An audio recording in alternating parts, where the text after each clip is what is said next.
E aí, já parou para pensar como a internet parece que, sei lá, conhece a gente tão bem?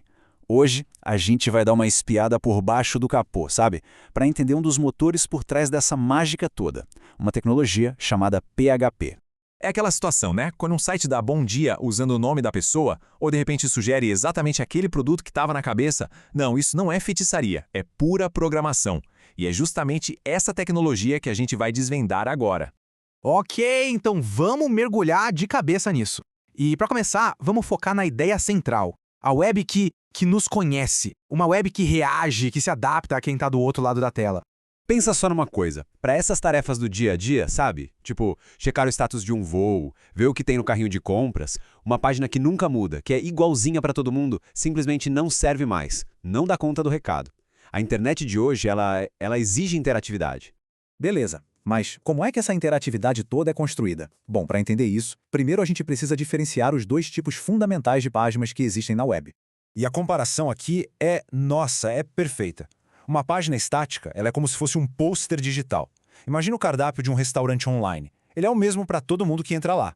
Agora, uma página dinâmica, essa é como uma conversa. Pensa no feed de uma rede social. Ele é montado ali, na hora, com conteúdo personalizado que vem de uma base de dados gigantesca, feito só para quem está navegando naquele momento. Tá, mas como é que a gente cria essa conversa digital então? A resposta está escondida, sabe? Ela está numa linguagem que funciona lá nos bastidores, bem longe dos nossos olhos, lá no servidor. O nome técnico para isso é scripting do lado do servidor. E a ideia, olha, é bem simples. Em vez do código rodar aqui no nosso navegador, ele roda lá num computador super potente, o tal do servidor. É lá que o trabalho pesado acontece. É lá que a página personalizada é montada, antes mesmo de ser enviada para a nossa tela. E olha, uma das ferramentas mais famosas e mais poderosas para fazer isso é o PHP. O que ele é? É uma linguagem de script de código aberto que roda em, praticamente qualquer plataforma que der para imaginar. E a grande especialidade dele é justamente essa: manipular, criar páginas HTML que se adaptam, que mudam em tempo real.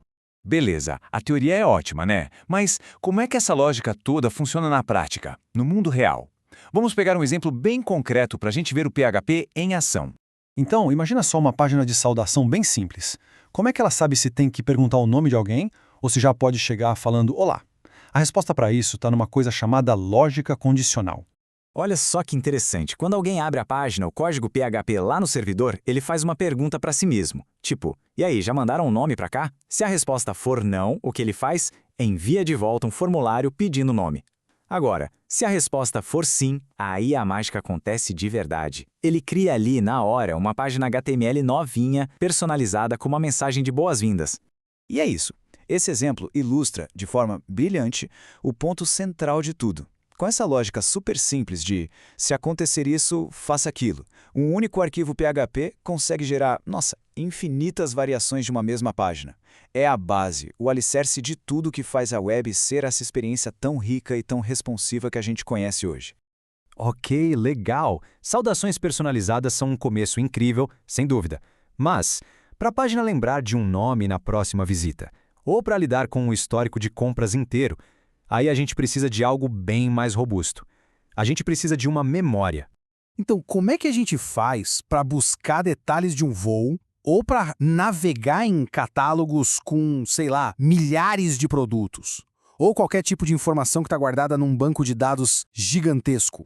É aqui que o PHP brilha de novo. Ele já vem, digamos, preparado para a guerra. Ele tem umas coisas chamadas bibliotecas de funções, que funcionam como se fosse uma ponte, sabe? E essa ponte permite que o script converse, que ele troque uma ideia diretamente com os maiores sistemas de banco de dados do mundo, tipo Oracle, MySQL, SQL Server. E o fluxo completo dessa conversa é fascinante. Vamos lá. Uma pessoa pede uma informação.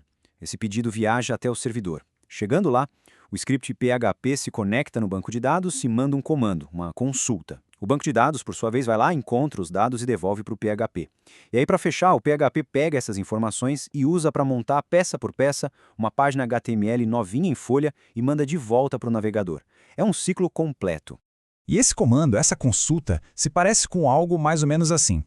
É uma instrução bem direta, sabe? Quase uma ordem para o banco de dados, tipo, ei, banco de dados, selecione para mim a coluna nome e a coluna deno da tabela funcionário. E o mais incrível de tudo é que essa consulta é dinâmica. O que isso quer dizer?